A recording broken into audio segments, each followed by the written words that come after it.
Today we are going to start future perfect tense के interrogative sentence यानी कि प्रश्नवाचक वाक्य, जिसको बनाने का फॉर्मूला है विल, सब्जेक्ट, हैव, फिर वर्ब की थर्ड फॉर्म, फिर ऑब्जेक्ट एंड क्वेश्चन मार्क। इसको समझने के लिए आप ऐसे समझिए कि आप प्रेजेंट में खड़े हैं।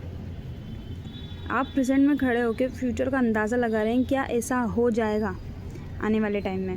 लाइक एक लड़की है, वो यहाँ एक लड़की खड़ी है प्रेजेंट के अंदर, ठीक है, और वो पूछ रही है क्या आने वाले 5 साल बाद दिन अच्छे आ जाएंगे, क्या ये पौधा बड़ा हो जाएगा, क्या हम इस तरीके के जो अंदाज़े लगाते हैं फ्यूचर से लेके पूछते हैं किससे, क्योंकि इंट्रोगेटिव सेंटेंस है तो क्या में आएगा जवाब, क्या ऐसा हो जाएगा, क्या बारिश आएगी, क्या कल बारिश आएगी, या हम ऐसे कहें क्या।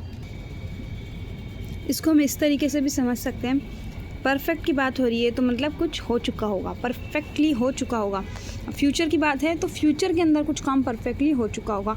लाइक अगर मैं कहूँ क्या 2 मिनट बाद तुम खाना खा चुकोगे, अभी तुम खा रहे हो, हमें कहीं जाना है और मैं तुमसे पूछ रही हूँ क्या तुम 2 मिनट बाद या 5 मिनट बाद खाना खा चुकोगे।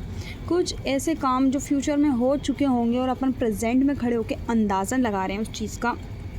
मैं अभी प्रेजेंट में खड़ी हूँ और मैं फ्यूचर के अंदर अंदाज़ा लगा रही हूँ क्या ये काम उस टाइम तक हो चुका होगा। लाइक मैं कहूँ फॉर एग्ज़ाम्पल, अगर मैं कहूँ क्या तुम 12वीं पास कर चुकोगे, फ्यूचर की बात हो रही है, कर चुकोगे या नहीं कर चुकोगे ये डिपेंड करता है आपके ऊपर, लेकिन ये एक अंदाज़न बात पूछी जा रही है क्या ये काम हो चुकेगा आने वाले टाइम में। अभी तुम कपड़े धो रही हो, अब मैं पूछ रही हूँ तुमसे क्या तुम कपड़े धो चुकोगी 2 घंटे बाद, क्योंकि उसके बाद मुझे भी धोने हैं या मुझे भी कुछ काम है तुमसे, या हमें कहीं जाना है, मार्केट जाना है, कहीं जाना है। तो वो चीज़ें जो हम प्रेजेंट में खड़े होके और फ्यूचर के लिए अंदाज़ा लगाते हैं क्या ये काम हो चुकेगा, क्योंकि परफेक्ट है तो हो चुका होगा वो, लेकिन फ्यूचर के बारे में बात हो रही है। प्रेजेंट में खड़े होकर हम फ्यूचर का अंदाज़ा लगा रहे हैं कि वो काम हो चुकेगा। आप एग्जाम्पल के थ्रू इसको ज़्यादा अच्छे से समझ जाएंगे। क्या 2 साल बाद आप 5 लाख रुपए इकट्ठे कर लेंगे या कर चुकोगे। अब आपने मुझे कहा कि आपको 2 साल में 5 लाख रुपए इकट्ठे करने हैं, तो आपको मेरे से पूछा है क्या तुम कर चुकोगे, क्या तुम कर लोगे 5 लाख रुपए इकट्ठे। Will you have collected 5 lakh rupees after 2 years. Will you have collected 5 lakh rupees after 2 years.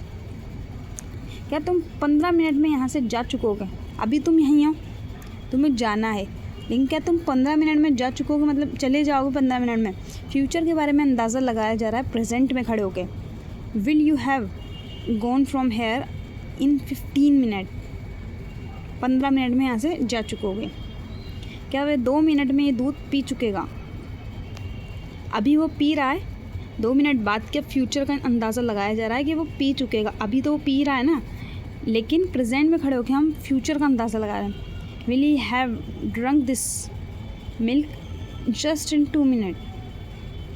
क्या तुम सच में 2 मिनट में बाहर आ चुकोगे, मतलब अभी तुम घर के अंदर हो, हम लाइक शायद कॉल पे बात कर रहे हो या खिड़की से बात कर रहे हो, अभी तुम अंदर हो या मैं भी अंदर हूँ, बात हो रही बाहर आने की, 2 मिनट में बाहर आ चुकोगे, मतलब 2 मिनट बाद फ्यूचर के अंदर आप बाहर खड़े हो चुकोगे, ये काम हो जाएगा। Will you have really come outside in 2 minutes? Will you have really come outside in 2 minutes? क्या वह मामला झगड़े से पहले निपटा चुकेगा। अभी कुछ मामला चल रहा है प्रेजेंट के अंदर, लेकिन झगड़ा भी हुआ नहीं है, लेकिन हमें अंदाज़ा है कि हो जाएगा फ्यूचर के अंदर, थोड़ी देर बाद झगड़ा भी हो सकता है, तो उससे पहले निपट चुकेगा या नहीं निपटेगा उसका एक अंदाज़ा लगाया जा रहा है। Will he have sorted this matter before fight? क्या वह ये मामला झगड़े से पहले निपटा देगा। Will he have sorted this matter before fight? क्या हम 1 माह बाद अपनी मंजिल पर पहुंच चुकेंगे, अभी हम यहीं हैं, हमने अपनी मंजिल, अपने जो ड्रीम है वो अपने माइंड में सेट कर लिए, क्लियरली सॉर्ट आउट है हमारे माइंड के अंदर, तो एक अंदाज़ा लगा रहे हैं हम क्या हम 1 माह बाद अपनी मंजिल पर पहुँच चुकेंगे। Will we have reached our destination after a month? Will we have reached our destination after a month? I hope आपके फ्यूचर परफेक्ट टेंस अच्छे समझ में आ गया होगा।